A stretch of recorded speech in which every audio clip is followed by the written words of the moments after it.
სტუდია.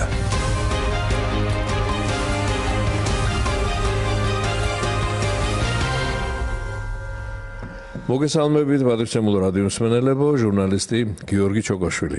FM 102.4 ტალღაზია თქვენი მიმღებები მომართული საზოგადოებრივ რადიოს, რადიო 1-ს უსმენთ და როგორც ყოველთვის ღია სტუდია იწყებს სამუშაო კვირას პოლიტიკური და ეკონომიკური თემით. დღეს ძირითადად პოლიტიკაზე იქნება საუბარი. ჩვენი სტუდიის სტუმარი გახლავთ არასამთავრობო ორგანიზაცია უფლებადამცველთა გაერთიანების თავმჯდომარე ბატონი ნიკოლოზ მჟავანაძე. მოგესალმებით ბატონი ნიკოლოზ. დიდი მადლობა მოწვევისათვის, გამარჯობათ.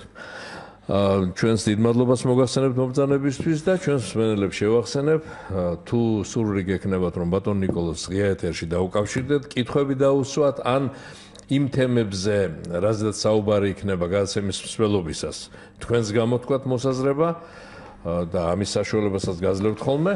აი ამ ტელეფონებით უნდა ისარგებლოთ 240 91 92 და 240 92 92. თემა კი ძალიან ბევრია, რის შესახებაც და რის გარშემო ძალიან საინტერესო იქნება ბატონ ნიკოლოზის მოსაზრებების მოსმენა. ძალიან ავტორიტეტული, სერიოზული არასამთავრობო ორგანიზაცია უფლებადამცველთა გაერთიანება და ბატონ ნიკოლოზიც ალბათ ბევრმა თქვენგანმა კარგად იცის. ჩვენთან დღეს პირველად არის სტუმრად, გულახდელთ გითხრათ, ძალიან მიხარია რომ ბატონ ნიკოლოზი მოვიყვანეთ ჩვენს სტუდიაში სტუმრად და ბატონ ნიკოლოზ შეიძლება ძალიან ბევრი თემაა მართლა და მოდით დავიწყოთ ერთ-ერთი უახლესი და ძალიან საინტერესო თემით. ეს პროკურატურაში რომ შეიქმნა ახლა ახალი სამსახური. არის უამრავი მოსაზრება გამოთქმული ამასთან დაკავშირებით და არის ურთიერთგამომრიცხავი მოსაზრებები. რამდენად საჭირო იყო, რა იქნება პრიორიტეტები ამ სამსახურისა და ერთ სიტყვით აი თქვენეული ხედვა რომ დაგვანახოთ და გვითხრათ ამის თაობაზე და მე სხვა კონკრეტული კითხვებიც გვექნება ჩვენს და ალბათ ჩვენს მსმენელებსაც. გასაგებია. რა თქმა უნდა, მოლოდინი სამართლიანობის აღდგენისა საზოგადოებაში არის კლავაც დიდი. კარგად მოგეხსენებათ, რომ ძირითადი მესიჯი საზოგადოების არჩევნების წინ იყო, რომ ეს წართმეული ქონებები, უკანონოდ გასამართლებული პირების საქმეები გადახედულიყო და აქედან გამომდინარე მე ვფიქრობ, რომ დღეს აი ამ დეპარტამენტის ამოქმედება, ეს არის პროკურატურის სისტემაში არსებული დეპარტამენტი სამართალდამცავების პროცესში ჩადენილ დანაშაულებებს ეხება ეს დეპარტამენტი. გამოიძიებს იმ საქმეებს, ეს არის ქონება ჩამორთმეული, უკანონოდ გასამართლებული პირების საქმეებს. ხა არის საუბარი იმის შესახებ, რომ რა თქმა უნდა, ყველა მიესალმება ამ დეპარტამენტის შექმნას, ორი აზრი არ არსებობს, რომ რა თქმა უნდა, ის ვისაც წაართვეს ბიზნესები, ქონებები უნდა დააბრუნდეს, მაგრამ აქ არის საუბარი აი რამდენად დროული იყო თუ დაგვიანებული იყო, ბევრი თვლის რომ დაგვიანებული იყო ეს აქამდე უნდა ამოქმედებულიყო, მაგრამ გარკვეული სუბიექტური და ობიექტური მიზეზები არსებობს თუ რატომ შეიქმნა ეხლა და რატო არ შეიქმნა ადრე. თქვენ კარგად მოგიხსენებათ, რომ როდესაც ხელისუფლებაში მოვიდა ქართული ოცნება, ბევრი კითხვები არსებობდა, რომ პროკურატურაში და შინაგან საქმეთა სამინისტროში იყო ძველი კადრები, აქედან გამომდინარე, თუ კი ეს სისტემა არ გაიწმინდებოდა გარკვეულ აი ამ ძალებისგან, შეუძლებელი იყო იმ ხალხს განეხილა ეს საქმეები. დღესაც კი არსებობს გარკვეული კითხვები, რომ თლად ბოლომდე არ არის გაწმენდილი სტრუქტურა აი ამ ძველი კადრებზე. აქ ძველ კადრებზე რო საუბრობთ, იმაზე კი არ ნიშნავს, ახლა შეიძლება ძველი კადრი იყოს და პროფესიონალი იყოს. ამ შემთხვევაში საუბარია ძველ კადრებზე, რომლებიც უშუალოდ დანაშაულებებში იყვნენ რეალურად მხილებულები და მათ მიმართ კითხვები არსებობდა, თორე ხა რამდენი ხელისუფლება მოვა, ხა ხალხი გაუშვათ სამსახურიდან, ეს ნონსენსია, ხო? მაგრამ თავის მიერ არასწორად შეკერილ მოდის ვიხდი ამ გამოთქმაზე. თავის მიერ არასწორად შეკერილ საქმეს თვითონ როგორ გამოიქციებს, აი ამაზეა საუბარი. და ეს დეპარტამენტი სწორედ იმით არის გამორჩეული, რომ აქ მომუშავე პროკურორები არიან ის ხალხი, რომლებიც წინა წლებში არ მუშაობდნენ პროკურატურის სისტემაში, ანუ მათ გარკვეულწილად არ ექნებათ გავლენა იმ ძველ საქმეებზე. ადრე იყო რაღაც ესეთი კურიოზული შემთხვევები, როდესაც მაგალითად საქმე ეწერებოდა იმ პროკურორს, რომელმა პროკურორმაც გამოიტანა იმ პირის მიმართ ესეთი უკანონო გადაწყვეტილება. ამ შემთხვევაში ჩვენ განაზღვრეული ვართ ამ კუთხით. ამასთან ერთად აღსანიშნავია რომ აი სასამართლო სისტემაში უკვე მიმდინარე ცვლილებები დაემთხვა ამ დეპარტამენტის შექმნას და ეს შემთხვევითი არ არის, იმიტომ რომ კუბლაშვილი წავიდა, ეხლა დღე-დღეზე ახალი თავმჯდომარის არჩევა მოხდება და სწორედ ამ პერიოდში ხდება ამ დეპარტამენტის შექმნა. ეხლა როდესაც ჯერ დეპარტამენტი აი ფორმირების პროცესია, იქ დალაგება მიმდინარეობს პროკურატურაში ამ სისტემისა და მე ვფიქრობ რომ თუ რაც არ უნდა კარგად იმუშაოს პროკურატურამ, შინაგან საქმეთა სამინისტროს საგამოძიებო სტრუქტურებმა, თუ სასამართლო არ იქნა დამოუკიდებელი, საქმეზე ობიექტური ჭეშმარიტება ვერ დადგინდება. აქედან გამომდინარე, როდესაც სასამართლოს ახალი თავმჯდომარე ეყოლება, მე ვფიქრობ რომ განთავისუფლდება იმ წნეხისგან, რომელიც აქამდე იყო. იმიტომ რომ კარგად გახსოვთ 0%-იანი გამომართლებელი განაჩენების სტატისტიკა, აგრეთვე არც ერთი შუამდგომლობა თითქმის არ კმაყოფილდებოდა დაცვისა. თქვენ თუ გახსოვთ ალბათ და ვერც გაიხსენებთ ალბათ რომ მაგალითად აკვეთი ღონისძიების შეფარდების დროს სასამართლო გირაოს უფარდებდა ბრალდებულს. ეგეთი რამე არ არსებობდა. ყოველთვის პატიმრობა თითქმის 99%-ში იყო და დღეს ხედავთ რომ აი იგივე ახმაურებული აი საქმეებზე ბრალდებულები აი ამ აკვეთი ღონისძიებით ახლა თუნდაც ბოლო მაგალითი ავიღოთ ხა კირკიტაძესთან დაკავშირებით, როდესაც აკვეთი ღონისძიება გირაო იქნა შეფარდებული. გამორიცხული იყო სააკაშვილის დროს ესეთი რამე მოხდარიყო. დღესაც არსებობს ბევრი კითხვები რომ ამ სასამართლო სისტემაშიც არიან ის პირები, უშიშროების პროკურატურის ძველი კადრები, რომლებიც ზეგავლენას ახდენენ სასამართლოზე, აქედან გამომდინარე მე ვფიქრობ ახალმა თავმჯდომარემ რეფორმები უნდა ჩაატაროს და ეს გარანტი იქნება რომ საქმეები გადაიხედება ობიექტურად. ის კი არა, ბატონ ნიკოლოზ, ერთგვარად საყვედურსაც გამოთქვამენ ადამიანები რომ აი თქვენ როდესაც საუბრობდით დაგვიანებული ხომ არ იყო ამ დეპარტამენტის შექმნა კბილაშვილის მიმართ ამბობენ იმას რომ აუცილებლად უნდა დაიკითხონ კიდეც კბილაშვილი და ნაცვლიშვილი აი ასეთი მოთხოვნაც არის საზოგადოებაში. აბადეთ ვიდრე ამაზე კომენტარს გააკეთებთ, სმენელის გველოდება და მისი კითხვა მოვისმენოთ. ალო გისმენთ? მოგესალმებით ბატონო გოგი. გამარჯობა.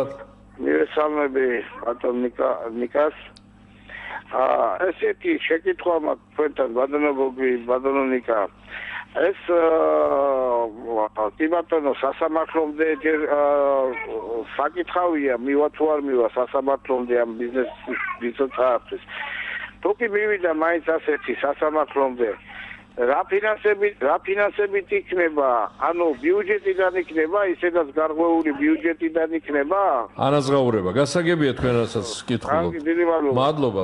ძალიან საინტერესო კითხვაა და ძალიან პრობლემური სხვათა შორის ბატონ ნიკოლოზ. ეს არის ბოლო სტადია მქონების დაბრუნების საკითხი, როდესაც გადაწყდება, მანამდე უნდა გამოიკვეთოს რა დანაშაული მიუძღვის ამა თუ იმ პირს. აქ დადგება საკითხი იმისა, რომ თუ კი მაგალითად ხდებოდა, ახლა მე მაქვს ბოლო შემთხვევა, როგორ მაგალითად სახელმწიფოს აჩუქებდნენ მიწებს. ეს ხო ნონსენსია, ეხლა რომ ბიზნესმენებს მაგალითად იჭერდნენ, მერე მიდიოდნენ იქ ღამის ნოტარიუსებს უწოდებდნენ და მიდიოდნენ ეს ნოტარიუსები და ეხლა რომელი ჭკუატყოფელი ადამიანი აჩუქებს სახელმწიფოს ქონებას ან რეალურად ბიზნესს გადაუფორმებს, ხო? და აი ესეთი საქმე, ხო, როდესაც ასეთი საკითხი ხდება, ამ საკითხების განხილვა, რა თქმა უნდა, იმ პირებმა, რომლებმაც დანაშაული ჩაიდინეს, მათ უნდა აგონ როგორც სისხლის სამართლებრივი კუთხით, ასევე მატერიალურადაც დაეკისრებათ, რა თქმა უნდა.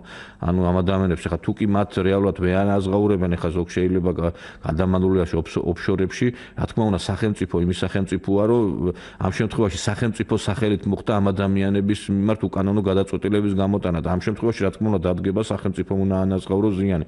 და ეხა სიმართლე რო გითხრათ, აი ძალიან დიდი გაბერილი ციფრები სახელდება, რომ რაღაც მილიარდებზეა საუბარი, არც ისეთი უსაშველო თანხები არის, რომ აი ამ ხალხს დაუბრუნდეს. ამასთან ერთად სახელმწიფოს აქვს უამრავი ქონება, ანუ მიწის სახით შეიძლება სახელმწიფომ გარკვეულწილად მაგალითად წყნეთში თქვათ რაღაცა მიწა წაართვა ბიზნესმენს ადგილმონაცვლეობის პრინციპით სხვაგან მისცეს.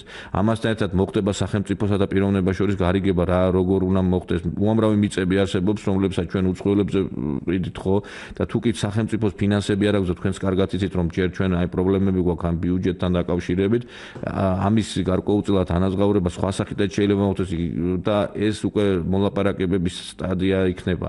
იმიტომ რომ სახელმწიფოსაც ძალიან უჭირდა. სწორედ ამიტომაც არის ესეც არის განპირობებული, რომ ეს საქმეების გადახედვაც აი ესე იწელება, იმიტომ რომ ჩვენ გარკვეულწილად ბიუჯეტზე საუბრობენ, მაგრამ ნაციონალებმა არ დატოვეს საკმაოდ ხელსაყრელი და რაღაცა ისეთი ბიუჯეტი საქართველოში. თქვენ კარგად მოგეხსენებათ, გამგეობებში საერთოდ არ იყო თანხები და ამიტომაც ვერ ხორციელდებოდა გარკვეული პროექტები და ეხლა დაიწყო რაღაც გზების კეთება. მაგრამ მე ვფიქრობ, რომ იმ კუთხით რომ საკითხის დასმა რომ სახელმწიფოს ფული არ აქვს, ამიტომ საქმეები არ უნდა გადაიხედოს, ეს არის სრული ნონსენსი, იმიტომ რომ საზოგადოება მისცა ხელისუფლებას ხმა, იმიტომ რომ საქმეები უნდა გადახედულიყო და ერთი რამეც არის კიდე რომ აი ხა ბევრი შესული არის გაცხადება, ხო, ბევრი ვერ დაკმაყოფილდება, აქედან 30-40% თუ დაკმაყოფილდა, ეს იქნება ძალიან კარგი შედეგი, იმიტომ რომ შეიძლება ადამიანი არის რა თქმა უნდა უდადაშაულო, მის მიმართ იქნება გაბოტადილი უკანონო გადაწყვეტილება, მაგრამ ამის დამტკიცება იქნება რთული. აი მაგალითად ნარკოტიკულ დადაშაულებებზე ადამიანს ჩაუდეს ნარკოტიკი. აი ხა როგორ უნდა დაამტკიცოს იბადავიანმა რომ ნარკოტიკი ჩაუდეს. ცხელკვალზეც კი ძნელია მაგას დამტკიცება. ხო, ცხელკვალზე, იმიტომ რომ ხა თუ კი მაგალითად ისინი არ აღიარებენ თვითონ ეს პოლიციელები ჩაუდო, სხვა შემთხვევაში პრაქტიკულად გამორიცხული. არის სხვა საქმეებიც კიდე რომ მაგალითად აშკარად ჩანს, მაგრამ თუ დამტკიცება არ მოხდა, სასამართლო ხო ვერ მიიღებს გადაწყვეტილებას.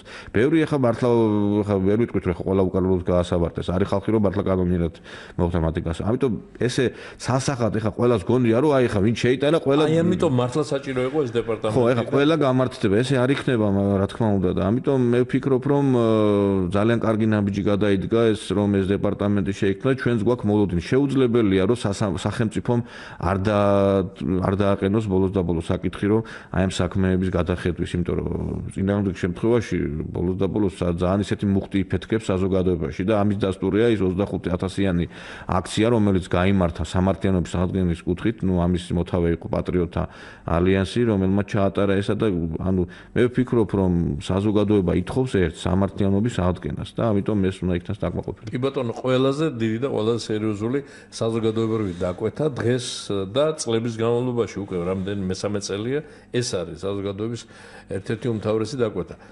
რასაკვირველია სხვა საინტერესო და მნიშვნელოვან საკითხებთან ერთად. ბატონ ნიკოლოზ, თქვენ ბრძანდებით უფლებადამცველი თუ ამ თემასთან დაკავშირებით იქნება რაიმე შეკითხვა, ჩვენ კი ბატონო, ძირფასო რადიომსმენელებო, როგორც ყოველთვის მზად ვართ, ბატონი ნიკოლოზ მზად არის თქვენ შეკითხვებს უპასუხოს, მაგრამ მოდით სხვა საკითხებსაც შევეხოთ. სულ ახლახანს გუშინ და დღეს უკვე სოციალურ ქსელებში ძალიან აქტიურად ტრიალებს, ასე ვთქვათ, მუსირებს ის თემა, რომლის საუბარზე პატრიოტთა ალიანსის ხელმძღვანელმა განაცხადა ერთ-ერთ სატელევიზიო გამოსვლაში, რომ უშუალოდ სააკაშვილის დავალებით იგეგმება სამი პიროვნების, რომლებიც ამჟამად დაპატიმრებული არიან, მათი მოწამვლა. თქვენ როგორც უფლებადამცველი, როგორ უყურებთ ამ ინფორმაციას? ძალიან ბევრი ესეთი მსჯელობა მიდის, ხო გეუბნებით, თქვენს ალბათ შეამჩნევთ სოციალურ ქსელებში თუ ხარ დღეს, ასე ვთქვათ, Facebook-ში ნამყოფი შესული, ასე ვთქვათ, ძალიან ესეთი განხილვა ამ საკითხის და თქვენი დამოკიდებულება, თქვენ უფლებადამცველი რომ ხართ, ალბათ უნდა დაიცვათ ადამიანის უფლება ზოგადად მისი პოლიტიკური კუთვნილების გარეშე, ხო? იცით რა შესაქმე, სააკაშვილის ხელისუფლება გამოირჩეოდა იმისგან, რომ ატარებდა სისხლიან ოპერაციებს და ეხლა იმაზე გამომტყუნებელი განაჩენებიც არის ბევრ საქმეზე. კარგად მოგეხსენებათ, ქალში მაგალითად ავტობუსის საფეთქება მოხდა არჩევნების პერიოდში და შემდგომ ეს რომ მოხდა იმიტომ, რომ დაბრალებოდა რუსეთის ხელისუფლებას. ეხლა რუსეთის რაც არ გვაკლებს ჩვენ თბილ დამოკიდებულებას და კიდე ხა ახალი რაღაცა იქ დაძაბვა მოხდა სააკაშვილის მხრიდან. ამიტომ ეს ადამიანი ასეთი ტიპის პროვოკაციებს უამრავჯერ აწყობდა და გასაკვირიც არ არის ის, რომ ისინი რაღაცა გარკვეული არეულობის შეტანას აპირებდნენ. 15 იანვრის აქცია ფაქტიურად, რომელიც მათ ჩაატარეს, დაანონსებული იყო, მაშინ ჩაუვარდათ, იმიტომ რომ ვერ შეკრიბეს მას. ამიტომ მათთვის ეხლა ყველაზე კარგია რაღაცა როგორმე ისეთი შემოაგდონ მუხტი დაძაბულობისა, რომ როგორმე საზოგადოება ქუჩაში გამოვიდეს. და ესეც დასაშობად მიგაჩნია, შეიძლება გაწიროს თავის რა თქმა უნდა, იმიტომ რომ ეხლა თქვენ გაიხსენებთ თუნდაც ის თვითგვემები ციკლაურისა, ოდესაც თვითონ 5 კაცი აპირებდა მის მანქანაში ჩატენას და რაღაცა რეზინის ხელკეტებით, რაღაცა სპეციალურ საშუალებებით და ეს ადამიანი ლამის რემბო გამოვიდა და ვერ მოახერხეს ამ ერთი კაცის ჩატენა იქ მანქანაში 5-მა თუ 10-მა კაცმა და ეს სპეციალურად გაკეთდა იმისთვის, რომ შემდგომ საზოგადოებას წარმოჩენილიყო, რომ აი როგორი ძალადობებს აქვს ადგილი და ეხლა ეს ადამიანები, რომლებიც საპატიმროებში არიან, კარგად მოგეხსენებათ, რომ ეს პენიტენციალური სისტემა არ იყო დაკომპლექტებული ჯალათებით. კი ბევრი გაუშვეს, მაგრამ არ არის გამორიცხული, რომ კლავაც იყვნენ იქ ის ხალხი, რომლებსაც ასეთი რამის გაკეთება შეუძლიათ. ამიტომ ის, რაც ირმამ გააკეთა, ეს არის პრევენცია გარკვეულწილად საზოგადო ამ შემთხვევაში და იმიტომ სახელმწიფო სტრუქტურებისადმი მოწოდება, რომ მსგავსი რამ არ მოხდეს. ჩვენს გარკვეული ინფორმაციები მოგზდის იმის შესახებ, რომ აპირებენ ისინი გარკვეულწილად არეულობის მოხდენას, მაგალითად, აი ოპოზიციური სპექტრის ლიდერებს და არასამთავრობოებზე მათ მიერ რეალურად დაფინანსებულ სატელიტებზე თავდასხმების ინსცენირებას, მოწყობას, რომ შემდგომ ეს ხელისუფლებას დაბრალდეს. მე შემდგომში ჩართულია სრული მოცულობით ეს მოძრაობის მიერ კონტროლებადი ტელევიზიები და მე ვფიქრობ, რომ ყველაფერზე არის ეს ხალხი წამსვლელი. ადამიანი, რომელიც ამბობს, რომ არჩევნებამდე ის არჩევნებს არ დაელოდება და ხელისუფლებაში დაბრუნდება, არის თუ არა ეს მოწოდება სახელმწიფო გადატრიალებისკენ. ეხლა თუ კი არჩევნებამდე უნდა მოხვიდე, ავტომატურად ჩდება კითხვა, რომ ეს უნდა მოხდეს რევოლუციური ან სახელმწიფო გადატრიალების გზით. ამისთვის კი არის ფონის შექმნა საჭირო. აი მე გაგახსენებ თუნდაც ბევრჯერ მსმენია, რომ აი იმ ხალხისგან, ვინც აი ნაციონალურ მოძრაობას ხარს უჭერენ, რომ აი თქვენ გაიხსენეთ რა წლები იყო შევარდნაძის დროს, არჩუკი იყო, არწყალი იყო, არცგაზი იყო და ბოლოს და ბოლოს ეს მაინც როგორ არ უნდა დაინახოთო, რომ აი ამ ადამიანმა ეს გააკეთა. ეხლა მე გისვამთ კითხვას. 2003 წელს მართლაც არ იყო შუქი, გაზი, წყალი, ხო? და 2004 რომ მოვიდა 2003-ში სააკაშვილი ხელისუფლებაში, რაიმე ახალი ელექტროსადგური აშენდა, ჰიდროელექტროსადგური აშენდა, თბოელექტროსადგური აშენდა, რამე სისტემაში ისეთი გარღვევა მოხდა, რომ ყველაფერი ერთბაშად მოხდა ყველაფრის დაბრუნება. ეს კეთდებოდა სპეციალურად. ანუ მაშინაც ის ძალები, რომლებიც აი ზურაბ ჟვანია, იგივე გიორგი ბარამიძე, იგივე მიხეილ სააკაშვილი, რომელიც იუსტიციის ეს ხალხი იყო ხელისუფლებაში. ანუ ხელისუფლებაში იყვნენ და გინდა მაჭო, ამათ ქონდათ ბერკეტები ხელისუფლებაში. ანუ არ იყვნენ ისინი ოპოზიციური სპექტრი, მერე გადავი. ამიტომ ისინი სპეციალურად აკეთებდნენ აი ამ თავიანთი რეალურად ძალების მეშვეობით, რომ ხალხში გამოწვეული იყო უკმაყოფილების მასა. ეხლა ეს გათიშვები გახსოვთ, ეს დაუთავებელი ეს მეცხრე ბლოკი, რომელიც საზოგადოებას არ დაავიწყდება.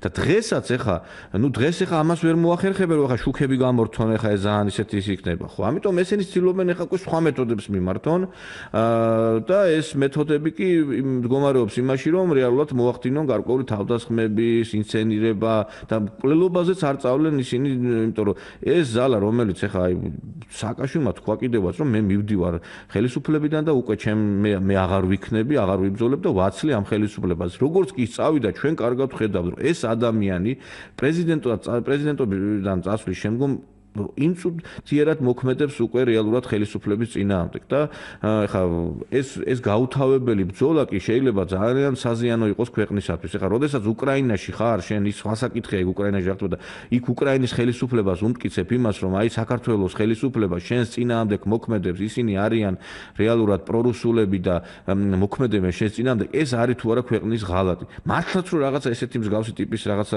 ისინი იყოს ინსინუაციები, ხო? ესეთი რამე როგორ უნდა გააკეთო, ეს არის პირდაპირ ქვეყნის ტრობა, რასაც ისინი აკეთებენ. უნდათ რომ გარკვეულწილად პრობლემა და არსებობს კიდევაც ეს პრობლემა, რომ იყოს უკრაინასა და საქართველოს შორის. ამიტომ ეს ადამიანი დღენია და სულ ცდილობს, რომ ოღონდ ხელისუფლებაში დაბრუნდეს და ქვაქვაზეც უნდა რჩენილა და რეალურად პრობლემები შექმნია ქვეყანას.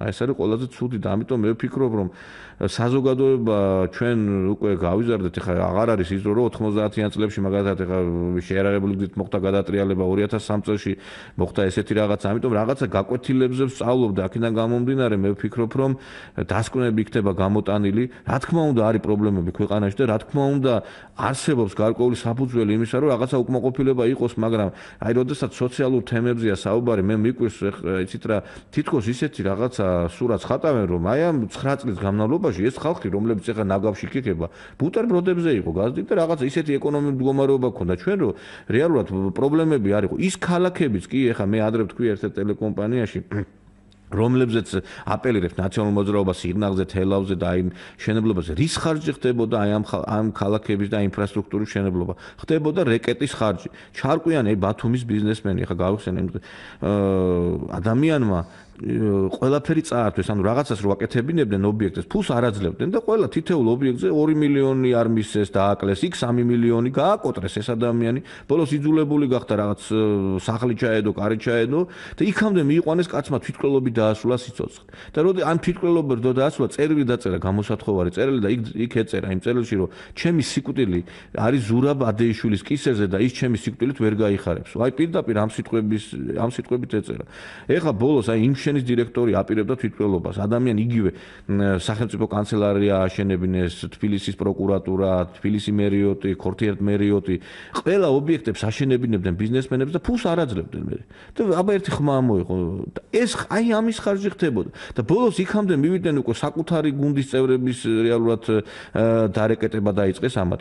და ამიტომ უნდა იცოდეს საზოგადოებამ, როდესაც აი საუბრობენ იმაზე, რომ აი მიხელს რაღაცა შენდებოდა, ჯერ ერთი უამრავი ვალის ხარჯზე შენდებოდა რაღაც. მე ხორციელდებოდა ეს მშენებლობები აი ამ ზუსტად რეკეტის ხარჯზე და მე ვფიქრობ, რომ აქედან გამომდინარე დასკვნები უნდა იქნას გამოტანილი. ახლა ყველაფერი შეიძლება ამ ხელისუფლებას დააბრალო, მაგრამ ის რომ ბიზნესი თავისუფალია, ის რომ მედია თავისუფალია და ახლა თითქმის ყველა ტელევიზია ამ ხელისუფლებას აგინებს, მე მგონი რა და რასაც აკეთებენ ისიც ვერ მიაქვს საზოგადოებამ.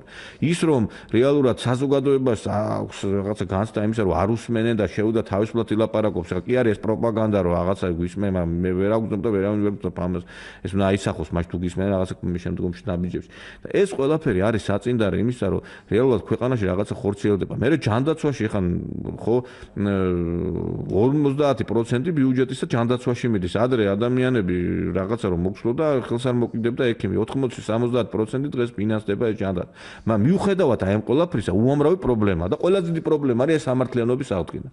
ვერაფერი საზოგადოებას ვერ მისცემს რაღაცა თვითკმაყოფილების უფლებას, თუ კი მისი წართმეული უფლებები არ იქნა აღდგენილი. თვით ლიბიის დიქტატორი ეს კადაფი რატო ჩამოაგდეს? იქ ეხა ეკონომიკური მდგომარეობა იყო მშვენიერი. ხალხს ქონდა საკმაოდ კარგი დაფინანსება, ხელფასები, მაგრამ იყო დიქტატურა. და აი ამას ვერ შეეგუა საზოგადოება. თუ მარტო იქ ეხა ისა ყოფილა, იქ რაღაცა გარედანაც მოხდა ინსპირირება ყველაფრის, იმიტომ რომ იქ ნავთობზეა ეს ქვეყანა და რაღაც სხვა პროცესები იყო, მაგრამ ფაქტია რომ აი არადემოკრატიულმა ნაბიჯებმა და ხელისუფლების გააიძულა ხალხი რომ გამოსულიყო. ამიტომ მე ვფიქრობ რომ ჩვენში ყველაზე დიდი პრობლემა დღეს არის რეალურად ის რომ საზოგადოება ითხოვს აი ამ თავისი წართმეული უფლებების დაბრუნებას და აი დიდი მადლობა და ეს იწყება როგორც ჩანს სერიოზულად კიდევს ამას ხელისუფლება ხელს ხო? მაგრამ ვერ ვიტყვით რომ ეს არ დაწყებულა, იმიტომ რომ ეხა შემოქმედნი ამ რეჟიმის აი ძალადობისა არიან დღეს ციხეში, მე მაქვს საუბარი ბაჩან ახალაიაზე, ვანო ბერაბიშვილზე, გიგი გულავაზე. ბევრს დაუმტკიც და გარკვეულ ეპიზოდებში ზოგისზე არ დამტკიცებულა. და უამრავი კიდე ისეთი შინაგან საქმეთა სამინისტროს ყოფილი მაღალჩინოსნი, ბევრი ძებნილია. ამიტომ ვერ ვიტყვით რომ ეხა ამ პასუხი არავის არ მოთხოვია. მაღალჩინოსნებზე მიდის უკვე მუშაობა, მაგრამ ეხა არის საუბარი უშუალოდ აი ამ საქმეებზე, თითოეულ ადამიანის საქმეებზე, რომელიც დაიწყოს გამოძიება. კი ბატონო, შეგახსენებთ ჩვენო ძირფასო რადიო მსმენელებო, ღია სტუდია პირდაპირ ეთერში. ჩვენი სტუდიის სტუმარი დღეს გახლავთ არასამთავრობო ორგანიზაცია უფლება დამცველთა გაერთიანების თავმჯდომარე ბატონი ნიკოლოზ მჟავანაძე. ჩვენი ტელეფონების ნომრები 240 91 92, 240 92 92.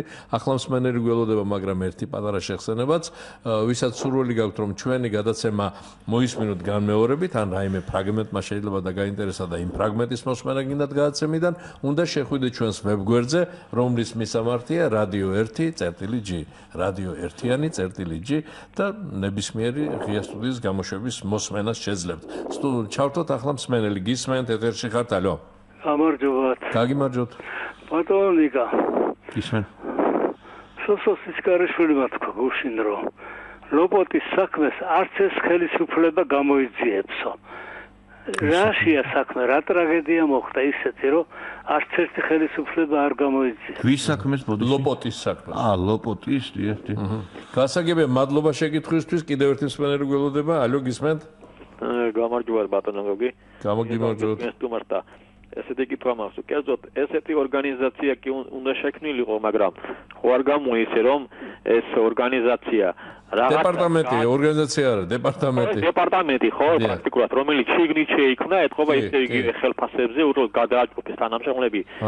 რაღაცას გააკეთებს მოვალეობის და მიზნის შესრულებით, ისე როგორც ეს არის მოსული პოლიტიკაში, რომ ჩვენ პოლიტიკოსები არჩევნების წინ მოვდივართ, იმიტომ რომ ჩვენი PR კამპანიით თქვენ შეგიყვანოთ, როგორც ეთქვიან, შეცდომაში ხმა მიგაცემინოთ ჩვენი ინტერესებისთვის, ჩვენი ხელისუფლებაში მომკალთებისთვის და მერე ბოდიშის მოხდასაც არ დავიშით იმასთან დაკავშირებით, რასაც ვერ გავაკეთებთ, იმიტომ რომ მას აგიხსნის მარტივად და ყველანაირი საბას ვნახავთ იმასთან დაკავშირებით, რომ ეს ჩვენი ახსნა განმარტება იმ საქმის გაუკეთებლებასთან დაკავშირებით იყოს რაღაც ნორმალურ ფარგლებში ჩასმული, იმიტომ რომ ჩვენ როგორც ვთქვით, რაც დაიწყო სააკაშვილმა, ეს იყო იქიდან გამომდინარე, რომ შევარდნაძის დროს მიტაცებული სამხედრო, როგორც იტყვიან, სახელმწიფო ქონება, რომელიც კაპიკებში ჩაიგდეს ხელში და ამითი პრაქტიკულად მოსახლეობის დიდი ნაწილის ემიგრაციას შეუწყეს ხელი, ის იყო ჩამორთმეული და ხელახლა გადმოკიდული, მაგრამ მიუხედავად ამისა, როგორც კი მიეჩვენ ისინი, როგორც იტყვიან, მუქთა ფულის კეთებას, უკვე მერე მადაზე მოვიდნენ და სხვებსაც მიადგნენ, მაგრამ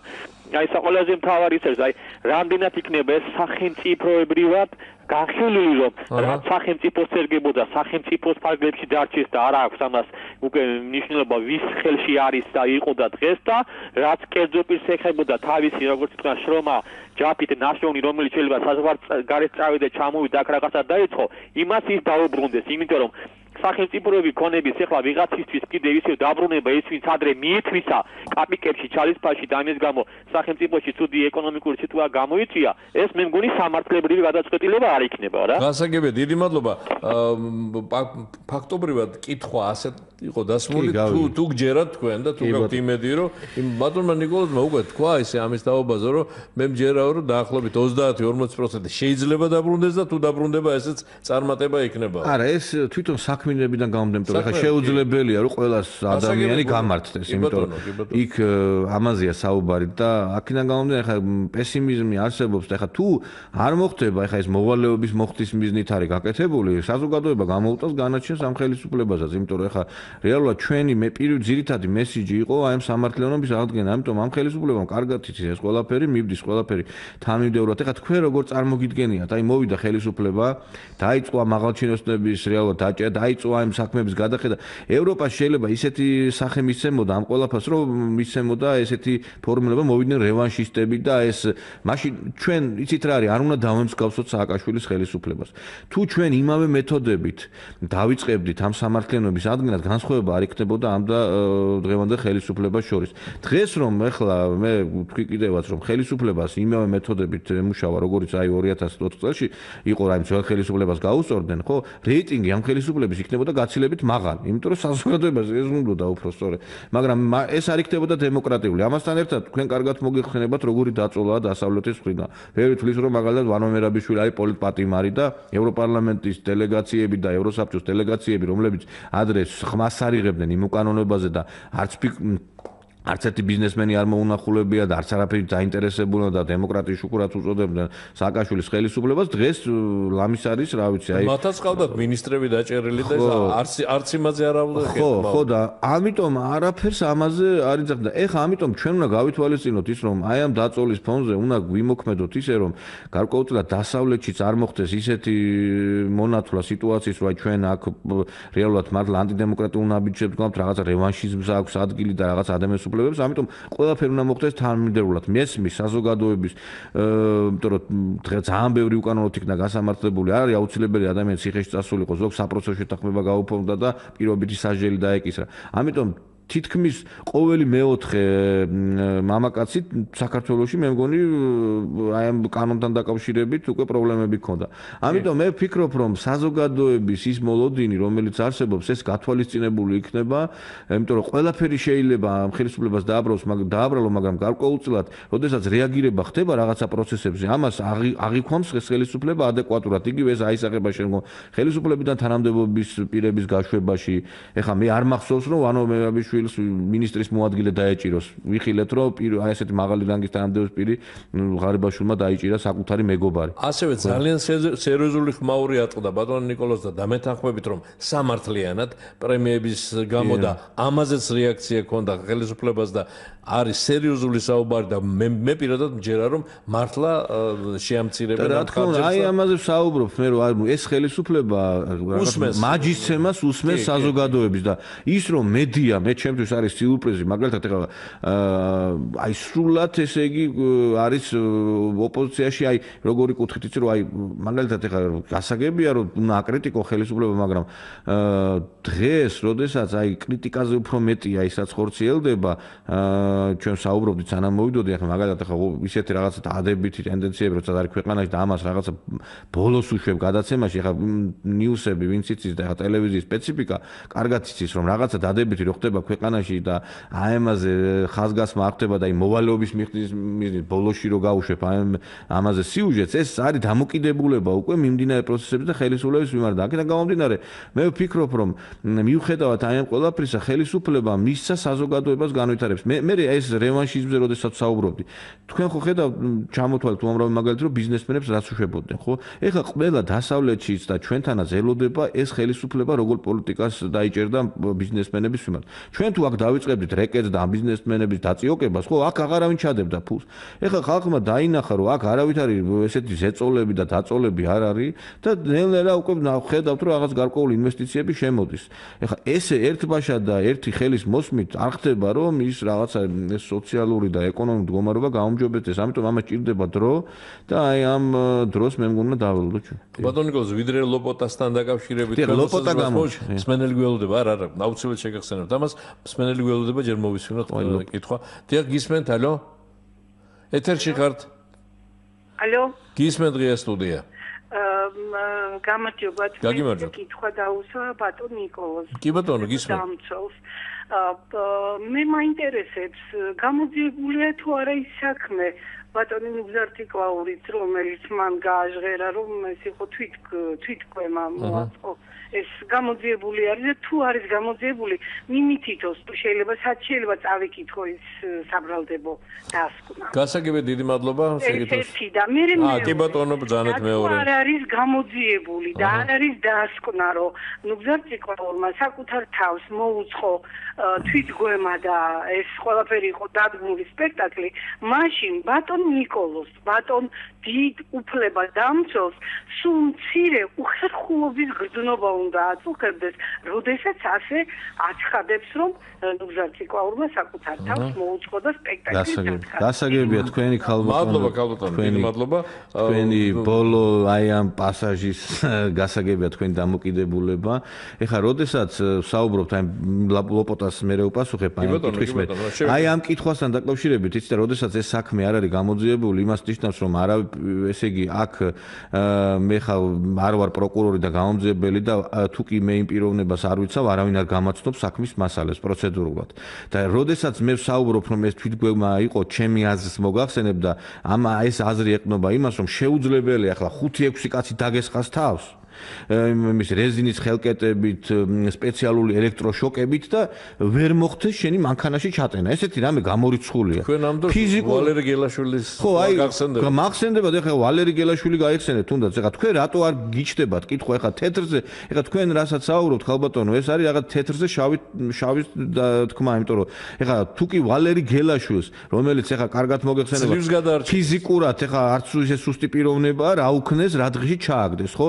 ვინმეს რომ დომებოდა მართლა ციკლაურის რეალურად რაღაცა ჩატენვა და წაყვანა მანქანით და რაღაცა ფიზიკური გასწორება. ეხლა რა გაუჭირდებოდა 1-5 კაცი, ეხლა რომელი რემბო მყავს ციკლაური. აი იმიტომ საუბრობ, რომ ეს არის თვითგვემა და უამრავი კიდე მაგალითად ეხლა რაც გააკეთა ნაციონალური მოძრაობის სატელიტმა ორგანიზაცია თავისუფლების ზონამ, როდესაც ისინი თავს დაესხნენ ჟურნალისტს. ეხლა რაც არ უნდა მიუღებელი იყოს ვიღაცთვის ეს დასავალი, ხო? გაზეთი რომელსაც ერთ-ერთი ყველაზე მაღალ ტირაჟირებული გაზეთია, რა გაუკეთეს იმას, ხო?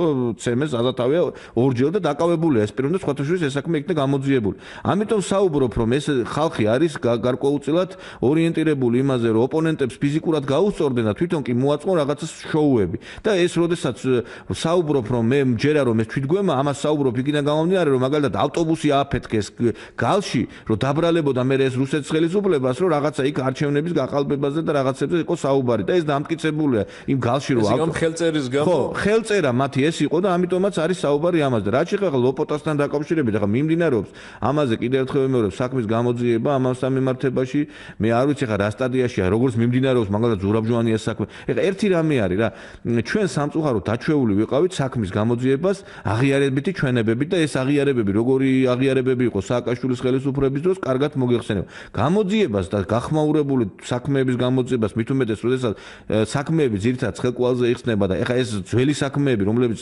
ბევრი მტკიცებულება განადგურებულია და ძალიან ძნელი არის რაღაცა ლოგიკურ დასრულებამდე მიყვა ძალიან რთულია. ამიტომ ზოგი საქმე რომელიც ჯერჯერობით გაუხსნელი არის, ამასაც თავისებური ახსნა აქვს იქიდან გამომდინარე რომ ამ საქმეებს ძალიან ხშირ შემთხვევაში მივყავართ საკმაოდ მაღალ თანამდებობის პირებამდე და ეს რომ ესე დადგინდეს და რაღაც საზოგადოება სრული სიმართლე იხილოს აქედან გამომდინარე ამიტომ ჭირდება ყველაფერს რეალურად ყველა წერტილის დასმა. და რა ჩვენ თუ გვინდა რომ ვიღაცები დაიჭირონ და ტელეკამერების წინ ათქმევინონ რომ ჩაიდინეს და ამით დავამთავროთ ყველაფერი და ეს კარგად გვეცოდინება რომ არ არის რეალური საქმის გახსნა, მაშინ მივალთ ისევ იმ ძველ პერიოდს დაუბრუნდებით. გასაგებია, მამ ლოპოტას საქმესთან დაკავშირებით რაც ერთმა კომენტატორმა თქვა, ამაზე ალბათ ბატონ ნიკოლოზ ცოტა უხერხულიც არის რომ ვკითხოთ, მაგრამ მსმენელმა ასეთნაირად დააყენა, რატომ მიაჩნია ბატონ სოსოცისკარიშვილს რომ ეს ხელისუფლებაც არ გამოიძიებს? საერთოდ სოსოცისკარიშვილის ბოლოდროინდელი განცხადებები ცოტა არ იყოს რაღაცა ბევრ კითხვის ნიშანს ბატებს. ხა ის ადამიანი საუბრობდა იმაზე რომ მაგალითად ეხა ჯანელიძე რომელიც იქნა თავდაცვის სამინისტროს თავდაცვის მინისტრად დაინიშნა საუბრობს რომ ეს ადამიანიო იქიდან მოდის უშიშროებიდანო და რაღაცაო და ეხლა ირაკლი არასანი სადმუშაობდა მის რაღაცა ძალიან დიდი სიმპათიებით რო სარგებლობს და ჯერ ერთიც ეხლა ისეთი განცხადება მე რაღაცა იქ გააკეთა რომ ვიღაცები ვთქვათ გოიმები არიან და თვითონ რაღაცა მე ამაზე სარკაზმით იყო საუბარი თვითონ სვეტი ექსპერტი არის მე რაღაცა ესეთი რაღაცები იყო მის მე რაღაც საუბარი მიდის მის მხრიდან რაღაცა დაუსაბუთებელი იმებზე რომ აი ეხლა იცით არის შეუძლებელია ეხლა ჩვენთან სამწუხაროდ რა ხდება იცით მედია ექსპერტი საუბრობს რაღაცა სამართლებრივ საკითხებზე პოლიტიკაზე ეკონომიკაზე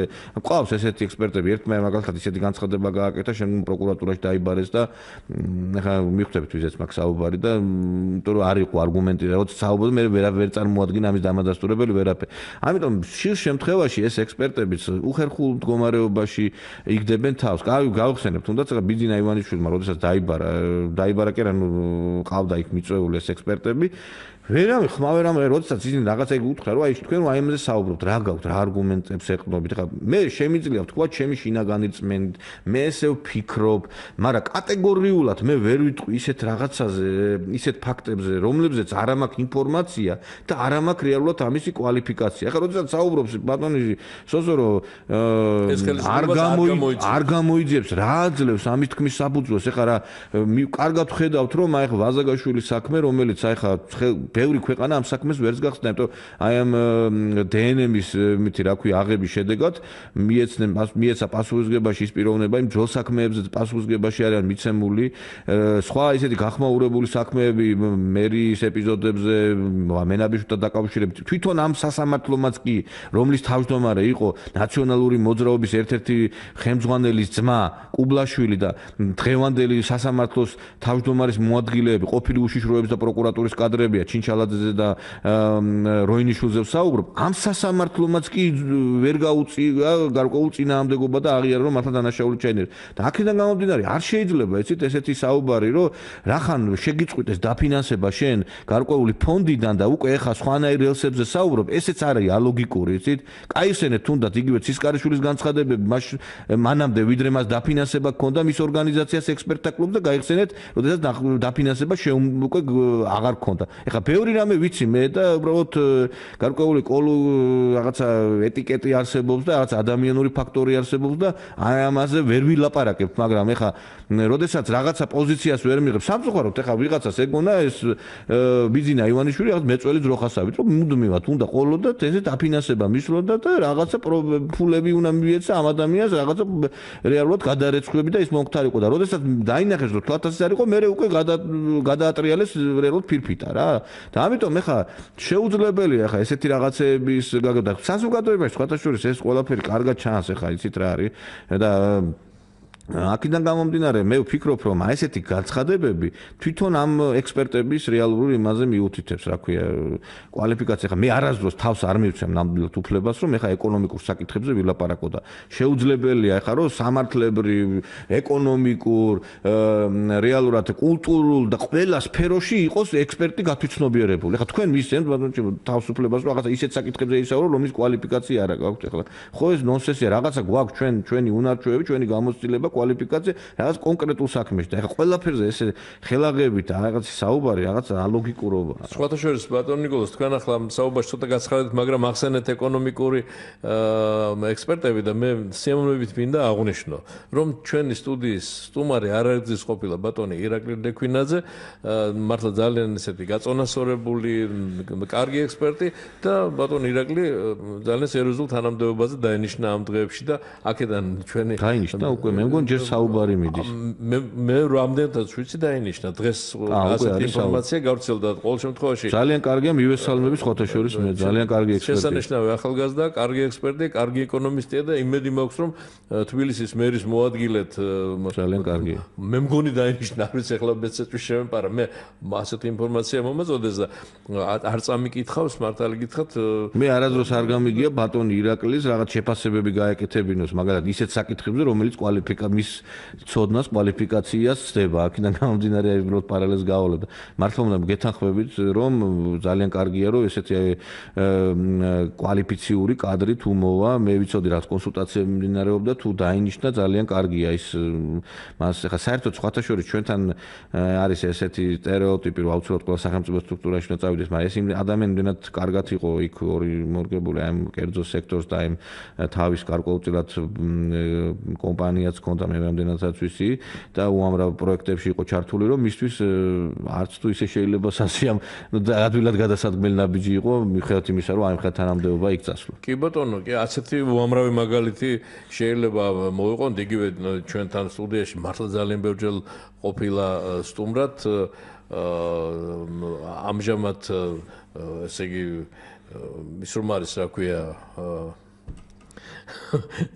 ჩადი სახელი და ასწრაფება იმედის მომივიდა ბატონი კახიშვილი კი უამრავ ძალიან ბევრჯერ მართლა ძალიან დიდი სიმპათიებით სარგებლობდა ჩვენი მსმენელების აი ამასაც ვადევნებ ჩვენ თვალყურს როგორ აღიქواش ჩვენი მსმენელი როგორი ურთიერთობა აქვს ჩვენ სტუმართან და ბატონი კახაც ყოველთვის აი როდესაც იცით რა აი რომ მე ვსაუბრობდი რომ ხელისუფლება გარკვეულწილად მაჯისცემა საზოგადოების აღიქوامს აი ესეც არის გარკვეული მანიშნებელი იმიტომ რომ ის ხალხი რომლებიც საზოგადოებაში დიდი ავტორიტეტით პოპულარობით სარგებლობენ მიდე შემდგომში ისინი მიდიან ხელისუფლებაში და ლექვინაძე და კახიშვილი რომ საზოგადოებაში გარკვეული პოპულარობით და გარკვეულწილად მათი პოზიციები ძალიან ისეთ საინტერესო იყო და მაგრამ მართლაც ეს ადამიანები პროფესიონალები იყო წავიდნენ და ისინი ახლა მაგალითად კახიშვილმა დაატყო თავისი ხელი საჯარო დასრულების სისტემას გარკვეულ ცვლილებები მიმდინარეობდა ძალიან სასიკეთო ჩვენ ძალიან პრობაციაში საჯარო დასრულების სისტემაში და მე ვფიქრობ ლექვინაძეც დაატყობს ხოლმე და ამიტომ ეს ძალიან კარგია რომ ხელისუფლებამ პროფესიონალის ფასი უნდა იცოდეს და ის ხალხი რომლებიც მაგალითად არ არიან ხელისუფლებაში მაგრამ შეიძლება რომ გამოუადგნენ ხელისუფლებას ნამდვილად უნდა ამ ხალხზე ხაში ბევრმა შეიძლება შავი შეიკავოს იყოს რაღაც მოთხოვნები რომ ამათ გადაინაცვლონ სახელმწიფო სტრუქტურებში მაგრამ ამ ადამიანებმა ვთქვა მაგრამ თუ იქნება ეს თანხმობა ორ მხრივ ხელშეკრულება გაფორმდება ამ ურთიერთთანამშრომლობაზე კარგი იქნება ეს ყველაფერი კი ბატონო, დროთან გვეწურება ბატონო ნიკოლოზ, ვინაიდან მაინც ჩვენ ძირითადად მოგვიწია რაღაცა სამართლებრივ ჩარჩოებთან თქვენ იურისტი ხართ, რომელსაც ჩვენ ვიცით და ბუნებრივია ამ თემებზე მოგიწიათ თავარი კომენტარების გაკეთება. მოდით ერთგვარი პროგნოზის მინდა გთხოვოთ დღეს 9 მარტია და უახლოეს პერიოდში რაღაც აქციას გეგმავს ნაციონალური მოძრაობა. ზოგადად ამ მოკლე პერიოდში, მოკლევადიანი პროგნოზი როგორ განვითარდება მოვლენები, რასელი თქვენ? აი ჩვენ როდესაც საუბრობდით, რომ აი გარკვეული ცვლილებების სახეზე ერთ-ერთი მანიშნებელია ის, რომ მაგალითად ის აქცია, რომელიც წინა აქცია ჩაატარეს, მას ყოველგვარი ექსცესების გარეშე ჩაატარდა, პოლიცია იცავდა დემონსტრანტებს, ის მათი გადაადგილებები უზრუნველყოფილი იყო და ეხაც ასე იქნება. ყველას, ვინც არ უნდა მიუღებელი იყოს, უფლება აქვს ჩაატაროს დემონსტრაცია, აქცია და გამოხატოს თავისინება, მაგრამ იცით რა, ძალა, რომელიც ადამიანის უფლებებზე, საერთოდ დემოკრატიულ ღირებულებებზე საუბრობს და ეს ძალა არის შემოქმედი 28,000 ფაილის შექმნისა პირადი ცხოვრებისა, სადაც თითოეულ ჩვენთაგანს გვადევნებდნენ თვალყურს და ესეთი რამე სადმე ნებისმიერ ქვეყანაში რომ მოხდარიყო, აუცილებლად ეს პოლიტიკური პარტია გაუქმდებოდა. თქვენ კარგად გაიხსენეთ, კომუნისტური პარტია გაუქმდა, ხო? და ამ პარტიამ, რომელმაც ასეთი ძალადობა განახორციელა, არ აქვს მორალური უფლება იყოს პოლიტიკურ ავანსცენაზე. მოქალაქეთა პოლიტიკური გაერთიანების შესახებ კანონი არსებობს, სადაც წერია, რომ პარტია, რომელიც ახორციელებს ძალადობას, ტერიტორიულ მთლიანობის წინააღმდეგ გავს ნაბიჯებს, ის პარტია საკონსტიტუციო სასამართლოს გზით შესაძლოა გაუქმდეს. ჩვენ თუ სახელმწიფო ნება იქნება, სავსები შესაძლებელია, რომ ნაციონალური მოძრაობა გაუქმდეს. და ამისთვის რა არის საჭირო? თუ მისი პოლიტიკური პარტიების ლიდერების მიმართ იქნება გამოტანილი გამამტყუებელი განაჩენები, ჩვენ ამ განაჩენებით შეგვიძლია წავიდეთ საკონსტიტუციო სასამართლოში და მოვახდინოთ ამ პარტიის გაუქმება. იმ ძალისა, რომელიც აი ამ ხელისუფლების ხალხის ნების წინააღმდეგ მიდიოდა, ძალადობას ახორციელებდა და ქვეყანას ამ პრობლემებს უქმნიდა და ეს ხომ ფაქტია და უდავოა. ბოლოს და ბოლოს მე ვფიქრობ, რომ სირცხვილია, რომ ეს ხალხი 21 მარტს საუბრობს რაღაცა აი ამ ღირებულებებზე, რომლები ღირებულებების ისინი რეალურად წინააღმდეგი იყვნენ და ჩვენ დავინახეთ, რომ ამ ძალამ საქართველოს ყველაზე დიდი უბედურება მოუტანა. მე ვფიქრობ და აქედან გამომდინარე, ქართულ კაცს ყოველთვის ეყოფა გონიერება. მე მაგალითად ვიზიარებ იმას, რაღაც შეიძლება პრობლემები არსებობს, მაგრამ აი ამ ძალას, რომელსაც რეალურად რომელსაც აი ამაზე მოთხოვნილება აქვს, მე ვფიქრობ, რომ აი ამ მათ აქციაზე საზოგადოება არ უნდა წავიდეს, იმიტომ რომ ეს არის გაკოტრებული ძალა და ამ ძალის მიმართ უნდა იქნას გამოტანილი გადაწყვეტილება, რომელზეც მე ვთქვი, რომ უნდა გაუქმდეს ნაციონალური მოძრაობა, იმიტომ რომ ჩვენ კიდევ ერთხელ ვიმეორებ კომუნისტურ პარტიას, იმდენი რაღაც გარკვეულ დადებითი ხა მე შეიძლება ვიღაცამ თქვას კომუნისტებზე ის აქვს ნოსტალგია, მაგრამ ნამდვილად ბევრი რამე კარგი გააკეთა ამ ორგანიზმით, რომ მაშინ ეს სისტემა იყო და ამ ხალხმა ცუდის მეტი არაფერი არ გაუკეთება. დაარღვია ჩვენი ტერიტორიული მთლიანობა, მოახდინა ხელყოფა ბიზნესისა, ადამიანის უფლებებისა და ეს არის ყველაზე ნიშანდობლივი. და აქედან გამომდინარე, მე ვფიქრობ, უნდა გამოტანილი იქნას გადაწყვეტილება ამ ძალის მიმართ.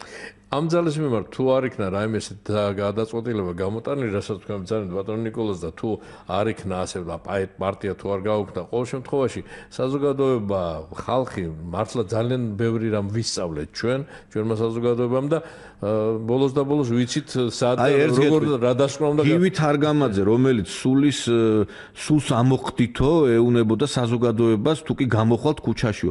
აი ხა ეს ადამიანი რა როგორ შეიძლება საუბრობდეს რაღაცა მედიის რაღაცა იმაზე რა ვქვა თავისუფლებაზე, ადამიანის უფლებებზე, თქვენი კოლეგების რა გაუკეთეს შეუვარდნენ და ორსული ქალებს იცემეს და დაარბიეს ტელევიზია და უამრავი კიდე სხვა ტელევიზია და სხვა გამოცემა და ამიტომ უხერხულია უბრალოდ ხა არ ვიცი ხა მე აი მორალთან საკმაოდ წყლად არიან ეს ადამიანები და ამიტომ მე ვფიქრობ რომ მათ საერთოდ ის ძალა რომელიც 40%-იც არის კიდე პარლამენტში ეს არის გაყალბებული 40%. ამიტომ ეხლა რომ ჩატარდეს რიგარეში არჩევნები და მე ვფიქრობ რომ ჩატარდეს ეს ხალხი აი რაღაცა 10-12% ვერ მიიღებს და ეს ნუ არ იქნება რაღაცა ისეთი გარდამტეხი და პერკეტებიც აღარ იქნებათ როგორც ეხლა აქვს მაგალითად. ამიტომ მე ვფიქრობ რომ ეს ხალხი არის დამნაშავე ძალის წარმომადგენლები და მათ თუ უნდათ რაღაცა პოლიტიკური გარკვეულწილად მოღვაწეობა შეუძლიათ გადანაწილდნენ არ ახალი პარტია, მაგრამ ეს არის დამნაშავე ძალა და უნდა გაემიჯნონ ამით. დიდი მადლობა ბატონ ნიკოლოზ.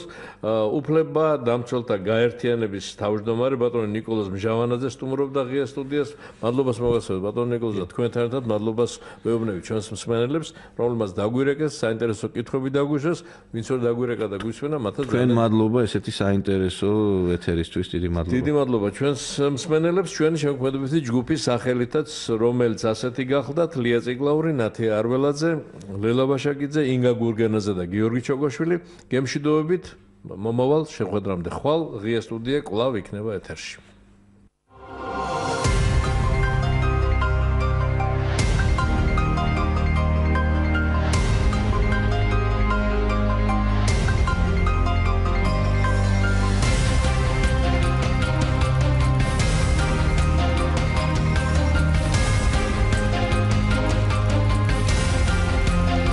Magia Studia.